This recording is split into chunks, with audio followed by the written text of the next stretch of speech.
नमस्कार दोस्तों, मैं आपका साथी उगेश गालव। आज से फिर मैं एक नई वीडियो लेकर आया हूँ आपके लिए। इस वीडियो में हम जानेंगे प्रोटीन पाउडर हमारी बॉडी के लिए क्यों ज़रूरी है, और यदि प्रोटीन पाउडर हम लेते भी हैं तो उससे बॉडी में क्या फ़ायदा होता है, बॉडी किस तरह से ऑब्जर्व करती है, या बॉडी में कौन से पार्ट्स उसको यूज़ करता है। और जैसा कि डॉक्टर हैं या फिर हम ऐड में भी देखते हैं या बहुत सारे लोग बाग आज रिकमेंड करते हैं, उन सभी परिस्थितियों के लिए हम आपको उन चीज़ों के लिए शेयर करेंगे, और इन चीज़ों से आपको स्पष्ट पता लगेगा कि आप इस प्रोडक्ट के अनुसार आप क्या क्या कर सकते हो। तो मैं सबसे पहले आपको एक बात रिकमेंड करूंगा कि प्रोटीन पाउडर में कौन कौन से एनिसोल अम्ल होने चाहिए और ये कौन कौन सी चीज़ों से बना होना चाहिए। प्रोटीन पाउडर मार्केट में बहुत तरह के हैं, लेकिन उसमें कितने परसेंट शुगर है, कितने परसेंट उसमें सोया है, कितना परसेंट उसमें बीट्स है, कितना परसेंट उसमें मटर है, और बहुत सारे फ्लेवर हैं और बहुत सारे स्वादिष्ट बनाने के लिए और नए नए ब्रांड बना दिए हैं। लेकिन क्या उसमें बेहतर प्रोटीन है, ये सबसे इम्पोर्टेंट है। आपकी बॉडी सिर्फ 14 से 15 एनोसिल अम्ल्स होते हैं, कुछ 12-13 अम्ल्स होते हैं, जिनमें से 9 अम्ल ऐसे हैं जो हमारी बॉडी अच्छे से ऑब्जर्व करती है, और वो 9 जो अम्ल हैं उनके थ्रू हमारी बॉडी अच्छे से ग्रोथ करती है। तो मेरा कहना यह है कि आपके प्रोटीन पाउडर में वो 9 एनिसोल अम्ल, या कहने के मतलब वो अम्ल हैं, तो आपका प्रोटीन पाउडर बहुत शानदार है। अन्यथा वो 50% प्रोटीन है, 50% उसमें बाहर के आर्टिफिशियल कलर, शुगर और कहते हैं कि कलर, शुगर और जो भी कुछ एक्स्ट्रा है। तो मैं तो ये मानना है कि यदि आप अपनी बॉडी को सुंदर, ताकतवर और स्ट्रॉन्ग रखना चाहते हो इस कोरोना में, तो बेहतर मानूंगा कि इस वीडियो को आगे तक देखें, ताकि आपको पता लगे कि वास्तव में सही ब्रांड का प्रोटीन पाउडर कौन सा है, और सबसे बढ़िया प्रोटीन हमें लेने से हमें क्या बेनिफिट है, और इससे हम कैसे अपनी अर्निंग भी क्रिएट कर सकते हैं।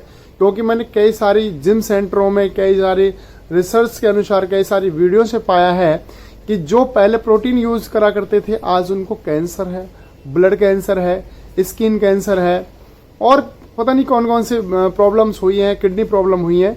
तो मैं चाहता हूं कि आप अपनी सेहत के साथ खिलवाड़ ना करें। आपकी बॉडी बहुत इंपॉर्टेंट है, बहुत कीमती है, अरबों खरबों की आपकी बॉडी है।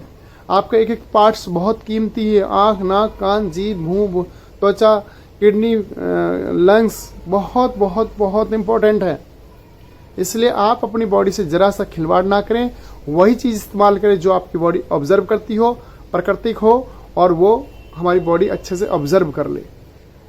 तो मैं आपके सामने स्क्रीन शेयर कर रहा हूं, उसमें प्रोटीन पाउडर की वो सारी स्ट्रक्चर दी हुई है जो आदि काल से चले आ रहे जीवों में डेवलप होती हुई आज हमारे अंदर है।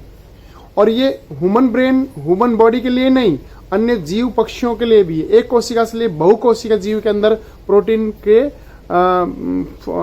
स्ट्रक्चर मिलती है, और उस स्ट्रक्चर के थ्रू आप भी जान पाओगे कि रियल में प्रोटीन पाउडर कौन सा बेहतर है।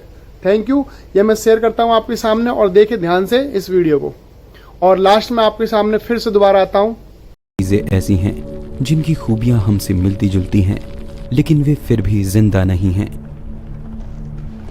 जैसे कि बादल हमारी तरह एक से दूसरी जगह मूव कर सकते हैं, हमारी तरह अपने आकार को छोटा बड़ा भी कर सकते हैं, लेकिन हमें पता है कि बादल में अपनी कोई लाइफ नहीं है, यानी बादल हमारी तरह जीवित नहीं है।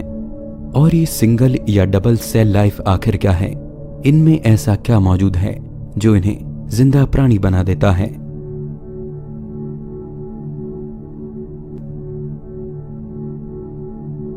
लाइफ की बात की जाए तो सभी जिंदा प्राणियों को हम 2 तरह की खूबियों के कारण अलग कर सकते हैं। पहले वो जो सिंगल सेल से बने हैं, और दूसरे वो जो कई सेल्स के आपस में मिलने से बने हैं। हम खुद खरबों छोटे छोटे सेल्स से मिलकर बने हैं। हमारे शरीर के ये सेल्स इतने छोटे हैं कि 10,000 सेल्स एक साथ एक पिन की नोक पर फिट हो सकते हैं। आसानी से समझा जाए तो कई सेल्स आपस में मिलकर छोटे टिश्यूज को बनाते हैं। टिश्यूज की परतें आपस में मिलकर हमारी बॉडी के किसी खास पार्ट को आकार देती हैं, जैसे कि दिल, फेफड़े, किडनियां, स्किन, और ये सभी अलग अलग पार्ट जब आपस में मिलकर एक पूरे ढांचे को तैयार करते हैं तो वो जिंदा प्राणी इंसान या जानवर के रूप में पहचाना जाता है। वहीं सिंगल सेल से बने प्राणियों में केवल एक सेल ही उनकी पहचान के लिए काफी है। हालांकि ये सेल्स हमें बिना माइक्रोस्कोप के दिखाई नहीं दे सकते, लेकिन फिर भी ये अपने आप में जीवन का सबसे छोटा रूप है, यानी इन्हें हम लाइफ कह सकते हैं।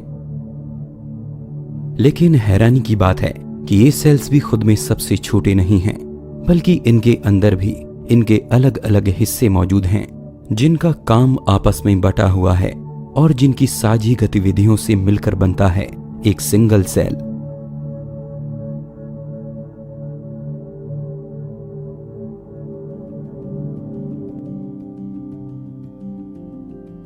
आइए अब ये जानते हैं कि इन सेल्स के अंदर ऐसी कौन सी चीजें हैं जो आपस में मिलकर एक लाइफ को जन्म देती हैं।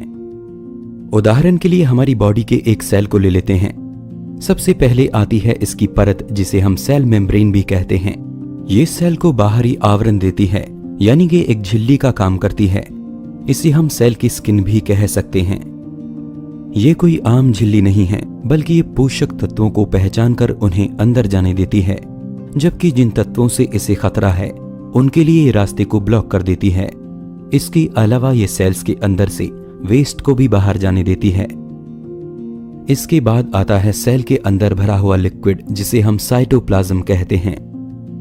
ऐसा नहीं है कि इसमें सिर्फ लिक्विड ही भरा है, बल्कि इसके कुछ अंग ऐसे हैं जो जरूरी कामों को अंजाम देते हैं। इसके स्पेशल पार्ट कुछ खास तत्वों को बनाते हैं, जैसे कि प्रोटीन, और प्रोटीन को यूज करके ही सेल्स अपनी ज्यादातर केमिकल प्रोसेस को अंजाम देते हैं। इसके कुछ जरूरी तरह के हिस्से खाने के छोटे छोटे मॉलिक्यूल्स को ऐसे मटेरियल में बदलते हैं जो सेल्स की एनर्जी और ग्रोथ के लिए जरूरी है। इनसे बनाए गए पोषक तत्व पूरे सेल में खास तरह की ट्यूब्स की मदद से ट्रांसफर किए जाते हैं। यानी हमारे शरीर में मौजूद सेल्स के अंदर अपना एक सिस्टम है जो हमारे द्वारा खाए गए खाने से जरूरी चीजों को लेकर लगातार ग्रोथ करते रहते हैं। और आखिर में आता है न्यूक्लियस, जिसे हम सेल का ब्रेन भी कह सकते हैं। सेल के बीचों बीच मौजूद ये न्यूक्लियस सेल के कंट्रोल सेंटर की तरह काम करता है। ये सेल की ग्रोथ की देखभाल करता है, साथ ही इसका काम ये भी देखना है कि सेल डिवाइड होकर अपने जैसे दूसरे सेल्स को भी जन्म दे। यानी कि सेल्स अपने आप में इन हिस्सों के बिना जीवित नहीं रह सकता। खुद को जिंदा रखने के लिए जरूरी चीजों को सेल अपने इन्हीं हिस्सों के जरिए बनाता है, और ये सभी अलग अलग हिस्से मिलकर एक सेल को बनाते हैं। अब यहां समझने वाली बात यह है कि सेल जो जिंदगी का सबसे छोटा रूप है, यानी जिसे विज्ञान जिंदा मानता है, वो भी अपने अंदर ऐसे जरूरी हिस्सों को लिए हुए है जो इसके लिए काम करते हैं।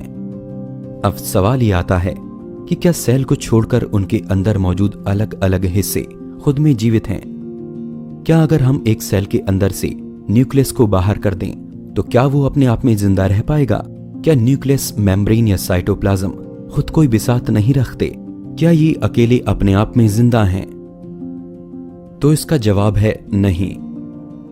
सेल के ये हिस्से बेशक मिलकर पूरे सेल को बनाते हैं। सेल अपने आप में इन सब के साथ जिंदा कहा जा सकता है, लेकिन अकेले इन हिस्सों की अपनी कोई जिंदगी नहीं है। ये साथ मिलकर ही एक लाइफ के रूप में पहचाने जाते हैं।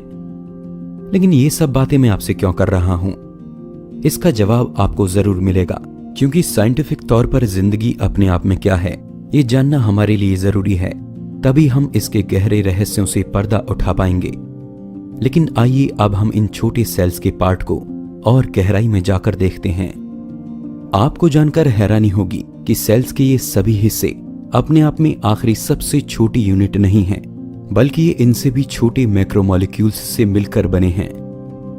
सेल के अंदर के न्यूक्लियस, साइटोप्लाज्म और बाकी दूसरे हिस्से कुदरत में पाए जाने वाली दूसरे तत्वों से बने हैं, जैसे कि कार्बोहाइड्रेट्स, प्रोटीन, लिपिड्स और न्यूक्लिक एसिड।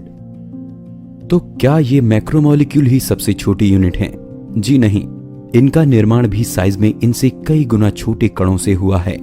उदाहरण के लिए प्रोटीन को ले लेते हैं। प्रोटीन हमारे सेल की ग्रोथ के लिए सबसे जरूरी तत्व है, लेकिन ये आखिर बना किससे है? प्रोटीन को तोड़ने पर हमें सैकड़ों या हजारों की संख्या में अमीनो एसिड्स मिलते हैं। ये अमीनो एसिड्स आपस में एक खास पैटर्न में जुड़कर किसी खास तरह के प्रोटीन को बनाते हैं। हैरानी की बात है कि 20 तरह के अमीनो एसिड्स आपस में मिलकर हजारों तरह की अलग अलग शेप में जुड़कर एक दूसरे से बिल्कुल अलग तरह के प्रोटीन का निर्माण करते हैं। तो क्या ये अमीनो एसिड्स हमारे शरीर की सबसे छोटी यूनिट हैं? जी नहीं। सभी तरह के मैक्रोमोलिक्यूल्स साइज में इनसे भी छोटी यूनिट से मिलकर बने हैं। जी हां, आपने एटम्स के बारे में जरूर सुना होगा। एटम्स और इसके पार्ट न्यूट्रॉन, इलेक्ट्रॉन और प्रोटॉन, इन्हीं अलग अलग तरह के एटम्स के मिलने से हमारे शरीर को बनाने वाले ये मैक्रोमोलिक्यूल बने हैं। आइए इस चेन को एक सीधी लाइन में आसानी से समझते हैं। किसी भी जिंदा प्राणी का शरीर अलग अलग हिस्सों के मिलने से बना है, जैसे कि दिल, दिमाग, फेफड़े वगैरह वगैरह। ये सभी अंग टिश्यूज की परतों से मिलकर बने हैं। ये टिश्यूज बने हैं छोटे छोटे सेल्स के मिलने से। इन सेल्स का निर्माण होता है प्रोटीन जैसे एलिमेंट से। प्रोटीन बना है अमीनो एसिड्स जैसे मैक्रोमोलिक्यूल से, और मैक्रोमोलिक्यूल्स बने हैं अलग अलग तरह के एटम्स के एक साथ जुड़ने से। आई होप आपको एक एक पार्ट समझ में आया होगा कि बॉडी का एक एक पार्ट कितना कीमती है, और एक एक ऑर्गन समझ में आए होंगे कि जो सेल है हमारी, या कहने का मतलब कोशिकाएं हैं, उनके लिए प्रोटीन कितना ज़रूरी है। तो ऐसे प्रोटीन के लिए हमें बहुत बेहतर क्वालिटी का प्रोटीन ज़रूरी है बॉडी के लिए, और बेहतर क्वालिटी का प्रोटीन लेने के लिए आप बिल्कुल ना हिचकिचाएं। ब्रांडेड प्रोटीन पाउडर के लिए ना हिचकिचाएं। तो आई होप ये वीडियो पसंद आई होगी, और लाइक करें, शेयर करें। Wish you all the best. Thank you.